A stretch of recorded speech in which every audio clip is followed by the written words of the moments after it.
Hello friends, आपका स्वागत है हमारे इस यूट्यूब चैनल पे। हम इस वीडियो में ज्ञान बिंदु जीएस का सेट नंबर 10 देखने का प्रयास करेंगे। बहुत अच्छे प्रश्न का कलेक्शन किया गया है। कुछ हम एक्स्ट्रा फैक्ट भी देखने का प्रयास करेंगे। बिना समय बर्बादी के चलते हैं टू द पॉइंट प्रश्न की ओर। पहला प्रश्न है, फिनिक्स बस्ती के संस्थापक कौन थे?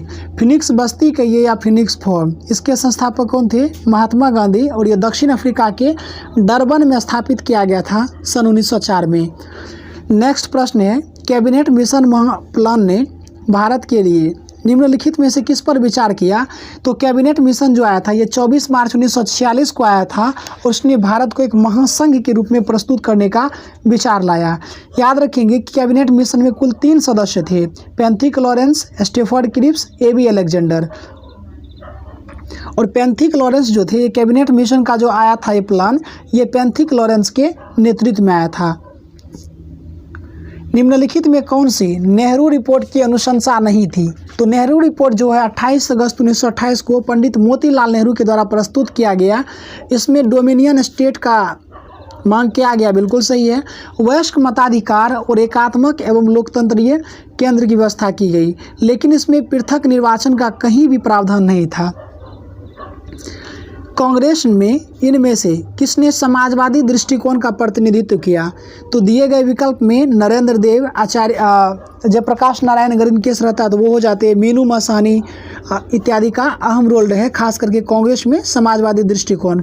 चूँकि 1934 में जो है कांग्रेस सोशलिस्ट पार्टी का भी स्थापना किया गया मई 1934 में मीनू मसानी एवं जयप्रकाश नारायण के द्वारा। तो सही विकल्प हो जाएगा ऑप्शन नंबर बी, राज 3077। ये क्या है? राज 3077 जो है ये किसकी प्रजाति है? तो इसका सही जवाब हो जाएगा गेहूं की। तो गेहूं के और भी कुछ प्रजाति हैं, जैसे प्रकार हैं, आपको देखने का प्रयास करें। जैसे कि गेहूं के और प्रजाति की बात करें, जैसे कि कल्याण सोना।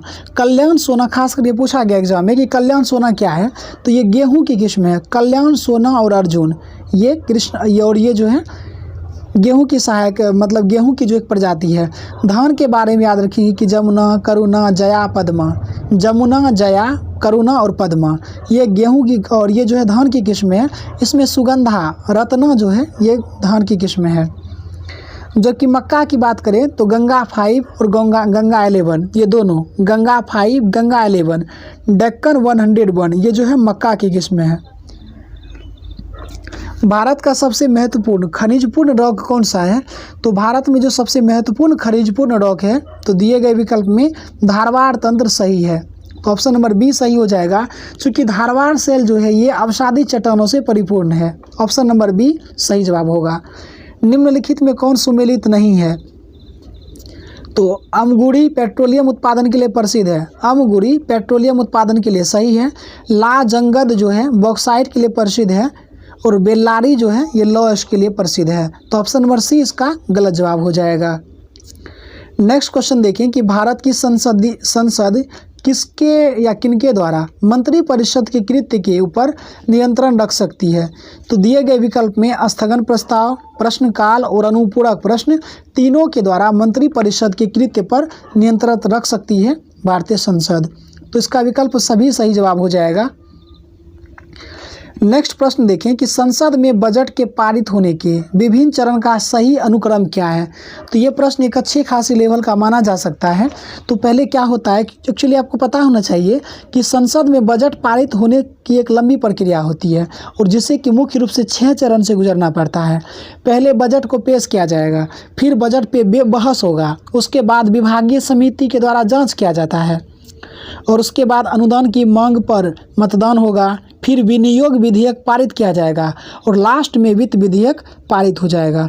तो वित्त विधेयक जो है लास्ट में पारित होना चाहिए। हमें लास्ट में ऑप्शन नंबर 3 देखना है। तो केवल एक ही विकल्प में हमें ऐसा दिख रहा है, ऑप्शन नंबर ए।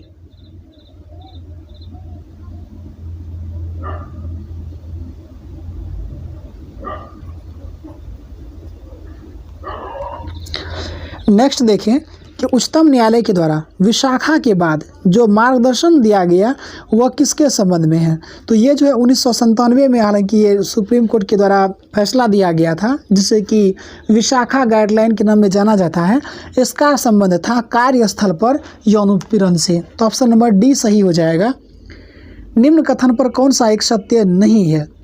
तो घसीटी बेगम जो है सिराजुद्दौला की मौसी थी एवं सिराजुद्दौला का प्रबल विरोधी थी, तो ये सही है।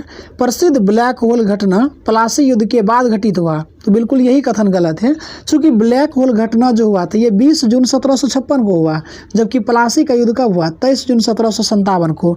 तो पहले ब्लैक होल की घटना घटी, उसके बाद प्लासी का युद्ध हुआ, तो ऑप्शन नंबर बी गलत हो जाएगा, बाकी सब सही है। 44वां संविधान संशोधन के बारे में क्या सही है बताना है कि संपत्ति को मूल अधिकार की श्रेणी से हटाकर कानूनी अधिकार बनाने से, बिल्कुल सही है।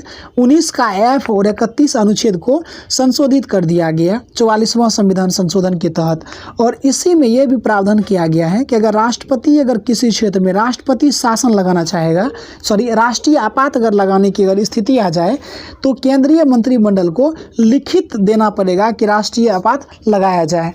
और अनुच्छेद 352 के अंतर्गत घोषित राष्ट्रीय आपात को न्यायिक समीक्षा के दायरे में लाया गया। तो दिए गए विकल्प में सभी सही है, ऑप्शन नंबर डी सही हो जाएगा। कौन सा विकल्प सही सुमेलित नहीं है? तो भारतीय मौसम विज्ञान विभाग का जो मुख्यालय है नई दिल्ली में है, भारतीय मौसम वेधशाला पुणे में है, लेकिन भारतीय भूवैज्ञानिक सर्वेक्षण कोलकाता में है, न कि मुंबई में। आपदा प्रबंधन प्रशिक्षण संस्थान लातूर में है। लातूर कहाँ है? महाराष्ट्र में। तो ऑप्शन नंबर सी इसका गलत हो जाएगा। नेक्स्ट प्रश्न देखें कि लोकायुक्त कानून सबसे पहले 1970 में ओडिशा में पारित हुआ, लेकिन सबसे पहले ये लागू कहाँ हुआ था? तो ये सबसे पहले जो लागू हुआ ये आकर के हुआ महाराष्ट्र में सन 1971 में, 1 वर्ष के बाद। हम बिहार के एग्जाम देने जा रहे हैं, तो बिहार के संदर्भ में याद रखेंगे कि बिहार में जो लोकायुक्त की नियुक्ति की गई 1973 में, बिहार में जो लोकायुक्त की नियुक्ति की गई 1973 में, लेकिन ओडिशा में 10 साल के बाद 1983 में ओडिशा में लोकायुक्त की नियुक्ति की गई। वर्तमान में किसी दल को राष्ट्रीय दल के रूप में तभी मान्यता दी जा सकती है जब वह, इसके संदर्भ में आपको क्या सही लगता है? तो दिए गए विकल्प को पहले पढ़ते हैं कि यदि कोई दल कम से कम 4 राज्य में या राज्य स्तरीय दल के रूप में मान्यता प्राप्त करता हो, मतलब किसी भी दल को राजनीतिक दल तभी माना जाएगा जब वह कम से कम 4 राज्य में राज्य स्तरीय दल के रूप में मान्यता प्राप्त हो, एवं यदि वह लोकसभा में 2% स्थान एवं 3 विभिन्न राज्य से जीतता हो। यदि वो लोकसभा में 2% स्थान जो है 3 अलग अलग राज्यों में अगर जीत लेता है, तो उसे राष्ट्रीय दल के रूप में मान्यता दे दी जाएगी। लोकसभा या विधानसभा के आम चुनाव में 4 या अधिक राज्यों में वैध मतों का 6% मत प्राप्त करना पड़ेगा। इसके साथ साथ लोकसभा में 4 सीट भी जरूरी है। तो दिए गए विकल्प सभी सही है। भारत में अखबारी कागज की पहली मिल जो है नेपानगर, जो कि मध्य प्रदेश में है, ये प्रसिद्ध है किसके लिए? अखबारी कागज के लिए। कब लगाया गया? तो ये सन 1947 में। हालांकि ये क्वेश्चन को टफ किया गया, इतना इम्पोर्टेंट है नहीं। इसमें जनरली प्रश्न ऐसे बनता है कि नेपानगर किसके लिए प्रसिद्ध है? तो अखबारी कागज के लिए। ये कब स्थापित किया गया? 1947 में, भारत के स्वतंत्रता वर्ष के रूप में कह सकते हैं। 1947 के वर्ष में ये भी स्थापित किया गया था नेपानगर में कागजी फैक्ट्री। कथन बताना है कि क्या सही है। तो भारत में कोयला का सर्वाधिक संचित भंडार उड़ीसा में है, बिल्कुल गलत है। भारत में कोयला का सर्वाधिक उत्पादन झारखंड में किया जाता है, तो ये भी गलत है, क्योंकि इसमें उल्टा कंटेंट दे दिया गया है। तो कोयला में सर्वाधिक जो भंडार है झारखंड में, लेकिन उत्पादन जो है उड़ीसा में होता है। तो ना 1 सही है ना 2 सही है, तो दोनों गलत है। वह क्रांतिकारी कौन था जो काकोरी कांड से तथा लाहौर षड्यंत्र केस का मुख्य आरोपी था, फिर भी अंग्रेजों के चकमा देने में सफल रहा? तो ये चंद्रशेखर आज़ाद रहे। याद होगा आपको कि कंटेंट में पढ़े होंगे आप कि 27 फरवरी 1931 को जवाहरलाल ये जो है चंद्रशेखर आज़ाद इलाहाबाद के अल्फ्रेड पार्क में पुलिसों के साथ मुठभेड़ में शहीद हो गए। तो चंद्रशेखर आज़ाद कब शहीद हुए? 27 फरवरी 1931 को। कथन बताना क्या सही है। भी आकार की घाटी का निर्माण नदी अपने युवा अवस्था में करती है। पहला कथन सही है। भी आकार की घाटी का निर्माण पर्वतीय क्षेत्र में नदी के लंबवत अपर्दन के कारण होती है। देखते हैं नेक्स्ट क्वेश्चन। गार्ज और कैनियन भी आकार की घाटी होती है। 1 और 3 सही है, 2 गलत हो जाएगा। इसमें जितने भी दिए गए विकल्प हैं सभी सही है। तो भी आकार की घाटी, युवावस्था में भी आकार की घाटी जो है ये गार्ज और कैनियन भी आकार की घाटी होती है। और भी आकार की घाटी का निर्माण पर्वतीय क्षेत्र में नदी के लंबवत अपरदन के फलस्वरूप होती है। तो दिए गए विकल्प में सभी सही है। तो निम्न कथन पर विचार करना है। क्वेश्चन नंबर 20 है कि संविधान की 8वीं अनुसूची में मूल रूप से 14 भाषाएं थी। बिल्कुल सही है। नेक्स्ट देखिए कि वर्तमान में 8वीं अनुसूची में 22 भाषाएं हैं। ये भी सही है। भारत सरकार ने 10 प्राचीन भाषा को शास्त्रीय भाषा का दर्जा दिया है। तो ये गलत है। कुल 6 भाषाएं हैं जिन्हें शास्त्रीय भाषा का दर्जा दिया गया है। वो कौन सब है? तमिल, तेलुगु दोनों, कन्नड़, मलयालम, संस्कृत, ओडिसी कह सकते हैं। तमिल, तेलुगु, कन्नड़, मलयालम, संस्कृत, ओडिसी ये सभी 6 शास्त्रीय भाषाएं हैं। जबकि 15वां भाषा के रूप में जो है 21वां संविधान संशोधन 1967 के द्वारा सिंधी को 15वां भाषा के रूप में जोड़ा गया। उसके बाद फिर 71वां संविधान संशोधन जो 1992 में हुआ, इसमें नेपाली, मणिपुरी और कोंकणी को शामिल किया गया। जब 92वां संविधान संशोधन हुआ तो इसमें 4 भाषा को बोडो, डोगरी, संथाली, मैथिली को जोड़ा गया। तो कुल वर्तमान में अगर पूछा जाए कि 8वीं अनुसूची में कुल कितनी भाषाओं का उल्लेख किया गया है तो वर्तमान में जो है 22 है, लेकिन मूल में 14। नेक्स्ट प्रश्न देखते हैं कि ब्लू मून के संदर्भ में विचार करना है। तो जब किसी एक कैलेंडर माह में 2 पूर्णिमा हो तो दूसरा पूर्णिमा वाला चांद को ब्लू मून कहा जाता है। बिल्कुल सही है। ब्लू मून परिघटना के दौरान चांद का रंग नीला हो जाता है। तो ये तो कहीं लेना देना ही नहीं है इससे। जब किसी एक वर्ष में 2 या इससे अधिक माह ब्लू मून होते हैं तो उसे ब्लू मून ईयर कहा जाता है। बिल्कुल सही है। 1 और 3 सही है, 2 गलत है। और 2018 का जो वर्ष था ये ब्लू मून ईयर था। 1556 में दीन पनाह के पुस्तकालय की सीढ़ियों से गिरने के कारण किस मुगल शासक की मृत्यु हो गई? तो ये हुमायूं का मृत्यु हो गया। 1555 में हुमायूं शासक बना और 1556 में दीन पनाह पुस्तकालय की सीढ़ी से गिरने के कारण इनका मृत्यु हो गया। और पूछा जाता है अगर कि हुमायूं का जो मकबरा कहाँ है, ये तो दिल्ली में है। और हुमायूं के मकबरा किसने बनवाया था? तो ये इसके जो खास करके इसका अगर पूछा जाए कि वास्तुकार कौन थे तो मिर्ज़ा गयास बेग थे।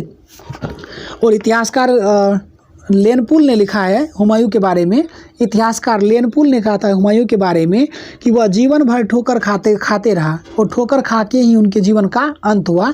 ये हुमायूं के संदर्भ में है। और ये किसने कहा? इतिहासकार लेनपुल ने कहा था।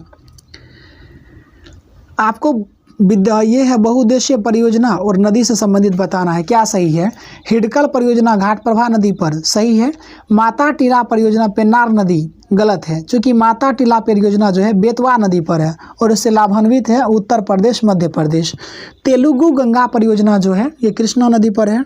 गांधी सागर परियोजना चंबल नदी पर है। तो ऑप्शन नंबर बी इसका गलत जवाब होगा। संघ राज्य क्षेत्र के प्रशासक का पद नाम, जैसे चंडीगढ़ के प्रशासक का पद नाम मुख्य आयुक्त है। निर्दिष्ट करने का अधिकार किसके पास है? तो ये अधिकार जो है राष्ट्रपति को है। तो ऑप्शन नंबर डी सही जवाब होगा। 8 अगस्त 1940 को किस वायसराय के द्वारा अगस्त प्रस्ताव घोषित किया गया? तो 8 अगस्त 1940 को वायसराय लॉर्ड लिनलिथगो ने अगस्त प्रस्ताव लाया था ताकि भारतीय लोग उन्हें द्वितीय विश्व युद्ध में सहयोग दे सके। इसे कांग्रेस ने बहिष्कार कर दिया और मुस्लिम लीग ने भी चूँकि 1940 में अलग से पाकिस्तान का मांग किया, उस मांग को स्वीकार नहीं किया, इसलिए मुस्लिम लीग ने भी इसे बहिष्कार कर दिया, अगस्त प्रस्ताव को स्वीकार नहीं किया। 1844 में महाराष्ट्र के कोल्हापुर में होने वाले गडकरी विद्रोह का नेतृत्व किसने किया था? तो ये कृष्णा ने किया था। कौन कृष्णा है? तो ऑप्शन नंबर ए है दाजी कृष्ण पंडित। ए नंबर का विकल्प सही हो जाएगा। राधा कृष्णा दंड सेना का संबंध जो है ये ओडिशा में जो एक विद्रोह हुआ था कंद विद्रोह, उससे संबंधित है। प्राचीन भारत में की निम्नलिखित पुस्तकों में किस में शुंग राजवंश के संस्थापक के पुत्र की प्रेम कहानी है? तो ये मालविकाग्निमित्रम है। पूछा जाता है कि मालविकाग्निमित्रम के मुख्य नाटक कौन है? तो अग्निमित्र है, जो पुष्यमित्र शुंग के पुत्र थे। नेक्स्ट प्रश्न देखें, कल्हण के द्वारा रचित राज तरंगिणी से कश्मीर के किस वंश की जानकारी प्राप्त होती है? तो आपको जानकारी के लिए बता दें कि कल्हण ने लिखा है राज तरंगिणी। राज तरंगिणी में कुल 8 तरंग हैं, जिसमें पहले 3 तरंग से कश्मीर के इतिहास का पता चला है, जिसमें पहले 3 तरंग से कश्मीर के इतिहास के बारे में पता चला है। चौथा, पांचवा और छठा, मतलब चौथा से लेकर के छठा तक में पूछा जाए तो कारकोट और उत्पल वंश के बारे में जानकारी मिला है, और 7वां और 8वां से हमें लोहार वंश के बारे में जानकारी मिला है। तो पूछ लिया जाए कि कारकोट वंश का संबंध कहाँ से है, तो जम्मू कश्मीर से। संभवतः ये 65th बीपीएससी में पूछा गया था कि कारकोट वंश से संबंधित जो है ये कहाँ से संबंधित है, तो ये कश्मीर से संबंधित है, और ये तीनों वंश कश्मीर से ही संबंधित हैं। संगमकालीन चोल शासक में सबसे प्रतापी शासक कौन था? तो करिकाल जो थे संगमकालीन शासकों में सबसे प्रतापी था। ऑप्शन नंबर ए सही हो जाएगा। कथन बताना है कि बौद्ध संघ में प्रवेश करने की प्रक्रिया को उपसंपदा कहा गया और इसके लिए 14 वर्ष आयु निर्धारित किया गया था, यह सही हो जाएगा। दूसरा है कि बौद्ध संघ में प्रवेश लेने वालों को सबसे पहले श्रमण का दर्जा दिया जाता था, तदुपरांत जब वे 10 वर्ष के बाद अपनी योग्यता साबित कर देते थे तब उन्हें भिक्षुक उपाधि दी जाती थी। नेक्स्ट बढ़ते हैं कि बौद्ध संघ में अल्पवयस्क एवं ऋणी को छोड़कर सभी व्यक्ति के प्रवेश की अनुमति थी। नेक्स्ट बढ़ते हैं कि गृहस्थ जीवन में रहकर बौद्ध धर्म मानने वाले लोगों को उपासक कहा जाता था। तो ऑप्शन नंबर इसका सी गलत हो जाएगा, क्योंकि अल्पवयस्क जबकि 14 वर्ष के व्यक्ति को प्रवेश, जबकि 14 वर्ष कम से कम वाले व्यक्ति को उसमें प्रवेश दिया गया, तो ये गलत हो जाएगा। से सभी सही है। निम्नलिखित में कौन सा सांविधिक निकाय है? तो दिए गए विकल्प में सांविधिक निकाय कौन सा है? तो सांविधिक निकाय जो है दिए गए विकल्प में राष्ट्रीय अनुसूचित जाति आयोग है। भारतीय संविधान के अनुसार मानव का दुर्व्यापार और बलात् श्रम निषेध है, किस अनुच्छेद में ऐसा वर्णन किया गया है? तो अनुच्छेद 32 में, ये जो अनुच्छेद 23 में कहा गया है कि मानव का दुर्व्यापार और बलात् श्रम पर निषेध। 24 में क्या कहा गया है कि 14 वर्ष से कम आयु के बालकों को किसी भी जोखिम भरे काम में नहीं लगाया जाएगा। अनुच्छेद 25 में क्या कहा गया है कि धर्म की स्वतंत्रता, कोई भी नागरिक किसी भी धर्म को स्वतंत्रता पूर्वक उसका पालन कर सकता है। और 26 में कहा गया है कि कोई भी धर्म पालन कर रहा है तो उसका संरक्षण करेगा और प्रचार प्रसार कर सकता है, ऐसा कहा गया 26 में।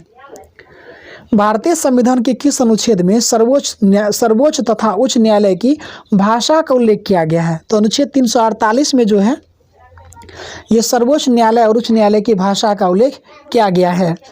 लक्षद्वीप तथा अंडमान निकोबार द्वीप समूह किस क्षेत्रीय परिषद का हिस्सा है? तो ये जो हो जाएगा,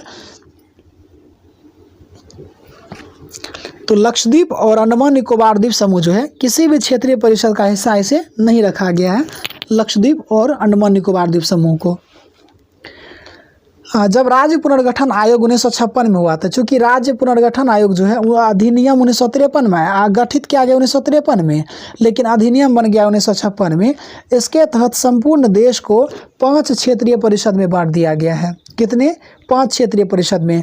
मैं यहाँ एक प्रयास करता हूँ छोटा सा, ये मैं एक मैप ड्रॉ कर रहा हूँ। चलिए मैं मान लेता हूँ ये अपना इंडिया है, तो इसमें उत्तरी क्षेत्रीय परिषद का जो मुख्यालय है वो दिल्ली है, दक्षिणी क्षेत्रीय परिषद का मुख्यालय चेन्नई है, पूर्वी क्षेत्रीय परिषद का मुख्यालय कोलकाता हो जाएगा, पश्चिमी क्षेत्रीय परिषद का मुख्यालय मुंबई हो जाएगा, लेकिन केंद्रीय क्षेत्रीय परिषद का जो मुख्यालय होगा उत्तर प्रदेश का क्षेत्र इलाहाबाद होगा।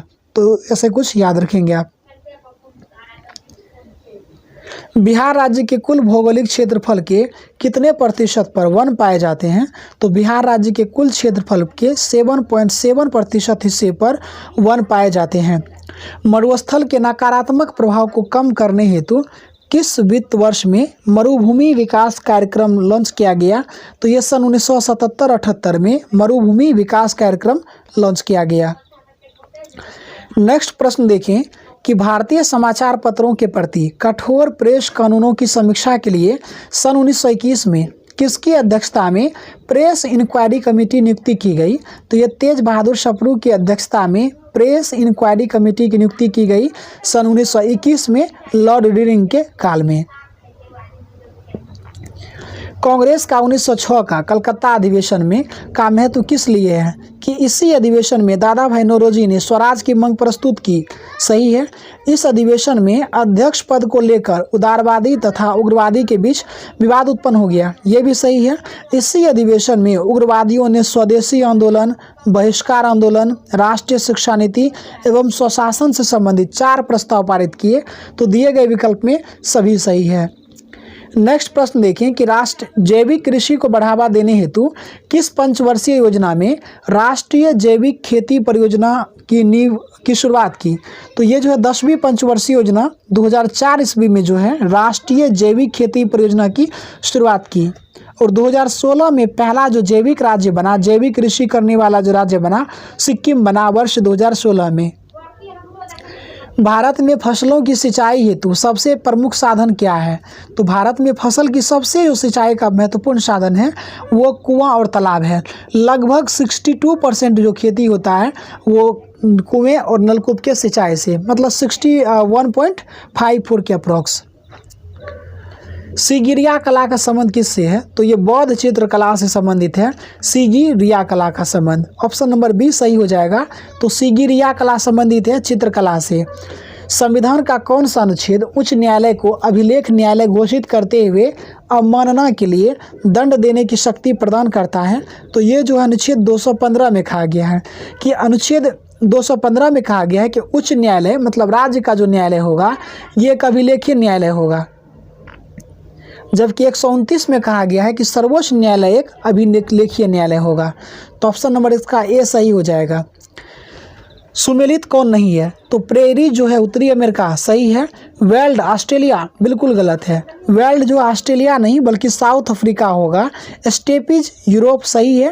पंपास अर्जेंटीना कह सकते हैं, दक्षिण अमेरिका का क्षेत्र, ये भी सही है। तो ऑप्शन नंबर सी इसका सही है, मतलब बी इसका गलत हो जाएगा। तो प्रेरीज का जो क्षेत्र है ये उत्तरी अमेरिका है और ये वेल्ड जो है साउथ अफ्रीका में पाए जाने वाले उष्णकटिबंधीय और ये जो है घास का मैदान है ये। और स्टेपीज जो है यूरोप का है और पंपास जो है दक्षिणी अमेरिका और अर्जेंटीना का क्षेत्र कह सकते हैं। मुगल प्रशासन में खान ए समा क्या था। तो ये गृह विभाग का जो प्रमुख अधिकारी था मुगल काल में वो खान ए समा कहलाता था, गृह विभाग का प्रमुख अधिकारी। अंतर्राष्ट्रीय वानिकी अनुसंधान केंद्र का मुख्यालय कहाँ है। तो अंतर्राष्ट्रीय वानिकी अनुसंधान केंद्र का मुख्यालय कहाँ है। तो ये जो है बोगोर इंडोनेशिया में है।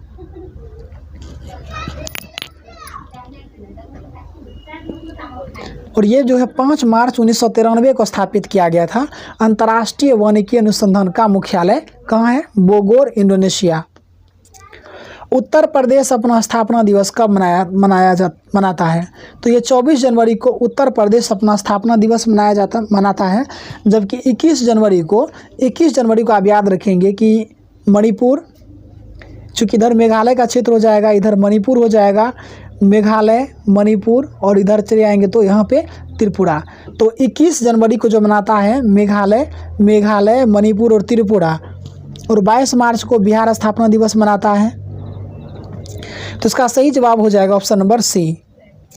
हिकात किस राज्य का लोक नृत्य है। तो हिकात जो है ये जम्मू कश्मीर राज्य का लोक नृत्य है। शेर ए कश्मीर के उपनाम से कौन प्रसिद्ध है। तो यहाँ पे मैक्सिमम स्टूडेंट गलत कर बैठेंगे। शेर ए कश्मीर जो है शेख अब्दुल्ला कहलाते हैं, जबकि कश्मीर का अकबर पूछा जाए तो जैनुल आबदीन कहलाते हैं। जबकि खान अब्दुल गफ्फार खान की बात करें तो इन्हें कहा जाता है सीमांत गांधी या फ्रंटियर गांधी। खान अब्दुल गफ्फार खान कायदे आजम के नाम से प्रसिद्ध है मोहम्मद अली जिन्ना। तो इसका सही जवाब क्या हो जाएगा, Sher e Kashmir Sheikh Abdullah, option number b. Red Cross की स्थापना किसने किया। तो रेड क्रॉस का स्थापना जो किया था हेनरी ड्यूरेंट ने किया था सन 1863 में। सबसे पहले 1951 में एशियाई खेल का आयोजन कहाँ किया गया। तो पहली बार जो एशियाई खेल का आयोजन किया गया था वो अपने देश भारत में किया गया, नई दिल्ली में। और इसका शुभंकर क्या था, जंतर मंतर। और इसमें कुल 11 देशों ने भाग लिया था। 19वां एशियाई खेल जो नेक्स्ट ईयर होने जा रहा है ये कहाँ होगा, हांगझोउ चीन। मतलब कि 19वां एशियाई खेल 2022 में हांगझोउ चीन में होगा, जबकि 20वां एशियाई खेल अगर पूछा जाए नगोया जापान में होगा 2026 में, चूँकि एशियाई खेल का आयोजन 4 वर्ष पर किया जाता है। जब हम रबर के गद्दे वाले सीट पर बैठते हैं या गद्दे पर लेटते हैं तो उसका आकार परिवर्तित हो जाता है। ऐसे पदार्थ में क्या रहता है? स्थिति ऊर्जा रहता है। कोणीय संवेग का मात्रक क्या है? तो संवेग का मात्रक होता है मीटर पर सेकेंड, कोणीय संवेग का मात्रक होता है केजी, वेग का मात्रक मीटर पर सेकेंड होता है, कोणीय संवेग का मात्रक होता है केजी मीटर स्क्वायर पर सेकेंड। तो ऑप्शन नंबर बी सही हो जाएगा। ब्लीचिंग पाउडर का प्रयोग एक अजीब सी दुर्गंध देता है, इस गंध का क्या कारण है? तो चूंकि पता होगा कि ब्लीचिंग पाउडर का सूत्र होता है CaOCl2, तो इसको कैल्शियम ऑक्सीक्लोराइड भी कहते हैं। क्या ब्लीचिंग पाउडर को कैल्शियम ऑक्सीक्लोराइड भी कहते हैं। और ये जो है क्लोरीन गैस मुक्त करने के कारण ही इसमें कुछ अजीब प्रकार का दुर्गंध होता है। आयनिक यौगिक के संदर्भ में कथन पर विचार कीजिए। तो आयनिक यौगिक एल्कोहल्स में घुलनशील होते हैं, सही है। आयनिक यौगिक ठोस अवस्था में विद्युत के सुचालक होते हैं, तो ये गलत है। तो ऑप्शन नंबर केवल ए सही है, तो विकल्प ए सही हो जाएगा। नेक्स्ट प्रश्न देखिए कि जिन तत्वों का रासायनिक उर्वरक के रूप में प्रयोग किया जाता है वो कौन है? तो ये होता है NPK, नाइट्रोजन, फास्फोरस, पोटाश। तो इसका प्रयोग किया जाएगा, ऑप्शन नंबर बी सही हो जाएगा। NPK को जो है इसको कहा जाता है क्रांतिक तत्व या क्रिटिकल एलिमेंट के नाम से प्रसिद्ध है। कौन? तो NPK, नाइट्रोजन, पोटेशियम, फास्फोरस। परमाणु रिएक्टर में विखंडन प्रतिक्रिया की दर को नियंत्रित करने के लिए किसका प्रयोग किया जाता है? तो इसका प्रयोग किया जाता है कैडमियम या बोरोन के क्षार का प्रयोग किया जाता है न्यूट्रॉन विमंदक के रूप में। ऑक्सीजन के ग्रहण एवं कार्बन डाइऑक्साइड के उत्सर्जन की मात्रा किस पर निर्भर करती है? तो ये हीमोग्लोबिन पर। क्रैब हेंसलिट चक्र क्या है?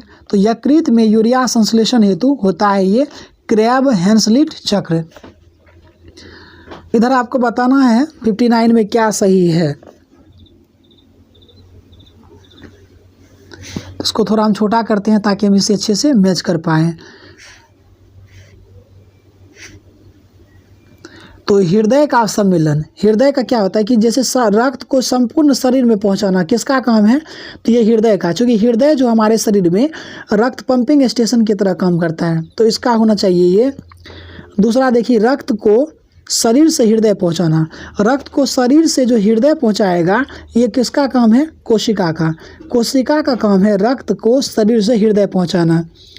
उसके बाद अगर हम देखें कि ये हो जाएगा शिरा हो जाएगा इसका, रक्त को शरीर से हृदय पहुंचाना, सॉरी इसका सही है ये कोशिका। उसके बाद शिरा प्रवाहित करता, शिरा क्या करता है? तो ये जो करेगा रक्त का धमनियों तक पहुंचाना, जैसे धमनी का काम होगा रक्त को हृदय तक पहुंचाना, तो इसका सही हो जाएगा ये। और सी का हो जाएगा 2 और इसका हो जाएगा ए। तो कोशिका जो है धमनी तथा शिरा के रक्त को पहुंचाने का काम करता है, तो इसका ऑप्शन नंबर ए हो जाएगा। थोड़ा सा वीडियो को पॉज करके इसे समझ लेने का प्रयास करेंगे आप। नेक्स्ट प्रश्न देखें कि रजो चक्र का नियमन करने वाली ग्रंथि कौन सी है? तो ये पीयूष ग्रंथि जो है रजो चक्र का नियमन करती है, तो ऑप्शन नंबर सी सही हो जाएगा। निम्न में से किसकी उपस्थिति के कारण गिरगिट रंग बदलता है? तो गिरगिट जो रंग बदलता है वर्णक की उपस्थिति के कारण, ऑप्शन नंबर बी सही होगा। किस पादप ऊतक में चालनी नलिकाएं होती है? तो ये होता है फ्लोएम में चालनी नलिकाएं होती है। जेरेंटोलॉजी निम्नलिखित में किसके अध्ययन से संबंधित है? तो ये जो है वृद्ध के अध्ययन से संबंधित है जेरेंटोलॉजी। नीलगाय निम्नलिखित में से किस कुल में आती है? तो नीलगाय जो है हिरण के कुल की है। यदि किसी उभयलिंगी पुष्प में पुमंग और जायंग अलग अलग समय पर परिपक्व होते हैं तो इस तथ्य को क्या कहेंगे? भिन्न काल पक्वता कहेंगे इसको। पॉलीथीन बनता है किससे? तो पॉलीथीन बनता है एथिलीन से, ऑप्शन नंबर ए सही हो जाएगा। घर्षण के विरुद्ध किया गया कार्य क्या होता है? तो घर्षण के विरुद्ध किया गया कार्य जो होता है सदैव ऋणात्मक होता है। बैरोमीटर नली को जब कोयले की खान के नीचे लगाया जाता है तो पारे के स्तर पे क्या परिवर्तन होगा? तो पारा का स्तर जो होगा उठ जाता है। वायु में किसी पिंड का भार अगर वायु में किसी पिंड का भार अगर 100 न्यूटन है तो पानी में उसका वजन क्या होगा यदि वह 400 सीसी पानी का विस्थापन करता है। तो इसका सही जवाब हो जाएगा 96। ये न्यूमेरिकल का क्वेश्चन है, हम इसे स्किप करके चल रहे हैं अभी। सोडियम वाष्प विसर्जन लैंप को जब पहली बार जलाई जाती है तो वह कौन सा रंग प्रकट करता है? तो लाल करता है। सोडियम वाष्प हालांकि पीला रंग उत्पन्न करना चाहिए, लेकिन जब पहली बार प्रारंभ किया जलाई जाती है तब वह लाल रंग प्रकट करता है। हवा का वाष्प घनत्व कितना होता है? 14.5 होता है। ऑप्शन नंबर डी सही जवाब होगा। दो गोले समान आकार के समान पदार्थ के बने हैं, एक ठोस है और दूसरा खोखला है, तो दोनों अगर समान ताप पे गर्म किया जाता है तो क्या होगा? तो किसी भी गोला को गर्म अगर कर दिया जाए तो वो समान रूप से फैलता है। उसके द्रव्यमान या आयतन पे कोई उसका द्रव्यमान या पूछा जाए या किस पदार्थ का बना है उस पर कोई प्रभाव नहीं पड़ेगा, उससे इनका कोई लेना देना नहीं है। अगर किसी भी पदार्थ को अगर गर्म किया जाएगा तो उसका आयतन बढ़ेगा। तो ऑप्शन नंबर सी सही जवाब हो जाएगा, दोनों समान रूप से फैलेगा। 6 वोल्ट की 2 बैटरी समांतर क्रम में संयोजित की जाती है, तो इसमें विभवांतर जब पूछा जा रहा है कि कितना होगा, ये नहीं पूछा जा रहा है कि कितना वोल्ट खर्च होगा, इसमें पूछा जा रहा है कि कितना विभवांतर होगा, तो ये 6 वोल्ट ही होगा। क्योंकि जब समांतर क्रम में किसी अगर लगाया जाता है तो उसका विभवांतर समान ही होता है। विषमत क्या है? तो विषमत जो है ये प्रतिचुंबकीय है। प्रतिचुंबकीय कुछ पदार्थ और भी है, जैसे कि सोना चांदी तांबा जस्ता कर सकते हैं। सोना चांदी तांबा जस्ता, वायु नमक हीरा और जल, ये सभी है विषम, ये सब क्या है? प्रतिचुंबकीय है। अनुचुंबकीय पदार्थ में जैसे कि ऑक्सीजन, एल्यूमिनियम, सोडियम, प्लेटिनम इत्यादि ये जो है अनुचुंबकीय हो जाएगा। लौह चुंबकीय में लोहा निकेल कोबाल्ट और इस्पात। लौह चुंबकीय में लोहा निकेल कोबाल्ट और इस्पात है। निम्न में से किस विद्युत चुंबकीय तरंग की आवृत्ति न्यूनतम है? तो ये थोड़ा जो है कॉन्सेप्ट बेस का क्वेश्चन है, इससे आपको याद करना पड़ेगा। चूँकि पहले जो होता है गामा होता है, फिर एक्स किरण होता है, फिर अल्ट्रावायलेट किरण होता है, उसके बाद दृश्य विकिरण होता है जिसको विजिबल डे हम कहते हैं, उसके बाद इंफ्रारेड होता है जिसको हम अवरक्त किरण कहते हैं, उसके बाद सूक्ष्म तरंग होता है, फिर रेडियो तरंग होता है। तो दिए गए विकल्प का जो सही जवाब हो जाएगा वो रेडियो तरंग हो जाएगा। चूँकि अगर ऊपर से नीचे अगर हम आते हैं, ऊपर से नीचे आने पर आवृत्ति और ऊर्जा घटेगा, इसमें आवृत्ति और ऊर्जा घटता है, और नीचे से ऊपर जाएंगे तो इसका ऊर्जा और आवृत्ति बढ़ेगा। इधर से आवृत्ति और ऊर्जा घटता है लेकिन तरंगदैर्घ्य इधर बढ़ता है, तो इसका सही जवाब हो जाएगा रेडियो तरंग। 75 का ए सही जवाब हो जाएगा। नेक्स्ट प्रश्न देखें कि सन 1949 में भारत सरकार के द्वारा नियुक्ति राष्ट्रीय आय समिति का अध्यक्ष कौन था? तो इसमें अध्यक्ष कौन थे? पीसी महालनोबिस थे। नेटवर्क्ड रेडिनेस इंडेक्स निम्न में से किस अंतर्राष्ट्रीय संस्था के द्वारा जारी किया जाता है? तो ये विश्व आर्थिक मंच के द्वारा जारी किया जाता है। भारत में बेरोजगारी के आंकड़े एकत्रित एवं प्रकाशित कौन करता है? तो ये NSSO करता है। NSSO करता है भारत में बेरोजगारी के आंकड़े का आकलन और प्रकाशन। मुद्रास्फीति के कारण क्या होता है? मुद्रास्फीति में मुद्रा का मूल्य गिर जाता है और वस्तुओं का मूल्य बढ़ जाता है। तो ऑप्शन नंबर डी सही हो जाएगा। विशेष आर्थिक क्षेत्र मतलब सेज स्पेशल इकोनॉमिक जोन घोषित किया गया कब? वर्ष 2000 में। अब यहाँ पे मैथ का प्रश्न है, आप इसे सॉल्व कर लेंगे, हम इसका सीधे आपको आंसर बता देते हैं। ये हो जाएगा। अगर आपको अगर किसी तरह का दिक्कत होता है कमेंट करके एक बात पूछिएगा, हम आपको इसका सॉल्यूशन अपने टेलीग्राम चैनल पे दे देंगे। इसका सही जवाब हो जाएगा ये 10%। इसका सिंपल सवाल है, आप इसको निकाल सकते हैं। इसको निकालिएगा तो 203 इसका उत्तर हो जाएगा। इसका आंसर हो जाएगा 3, क्योंकि 6 है तो 6 को आप 2 फैक्टर में तोड़ना, मतलब 2 गुना 3 में इसको तोड़ते हैं तो जो बड़ा संख्या होगा, और प्लस में है, चूँकि प्लस में चल रहा है 6 तो बड़ा हो जाएगा, छोटा है तो अगर माइनस में रहता है तो 2 होता है इसका।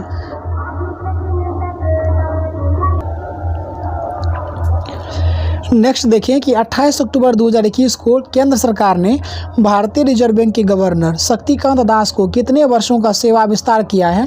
तो ये किए हैं 3 वर्ष का। नेक्स्ट प्रश्न देखिए कि 17 मार्च 2021 को इटली ने अंतर्राष्ट्रीय सौर गठबंधन के तहत संशोधित फ्रेमवर्क समझौते पर हस्ताक्षर किए। भारत के पीएम और फ्रांसीसी राष्ट्रपति द्वारा IAS किस वर्ष प्रारंभ किया गया? तो इंटरनेशनल सोलर अलायंस के बारे में पूछा जा रहा है कि कब स्थापित किया गया था। तो ये 2015 में स्थापित किया गया था भारत और फ्रांस के सहयोग से। नेक्स्ट प्रश्न देखिए, हाल ही में जम्मू कश्मीर और लद्दाख वित्त निगम ने किस इंश्योरेंस कंपनी के साथ समझौता किया है? तो ये यूनिवर्सल सोमपो जनरल इंश्योरेंस के साथ हाल ही में जम्मू कश्मीर और लद्दाख वित्त निगम ने इंश्योरेंस कंपनी के साथ समझौता किया है। इनका नाम है यूनिवर्सल सोमपो जनरल इंश्योरेंस। पुरुष टेस्ट मैच में अंपायरिंग करने वाली पहली महिला अंपायर कौन बनी है? तो ये है क्लेयर पोलोशॉक।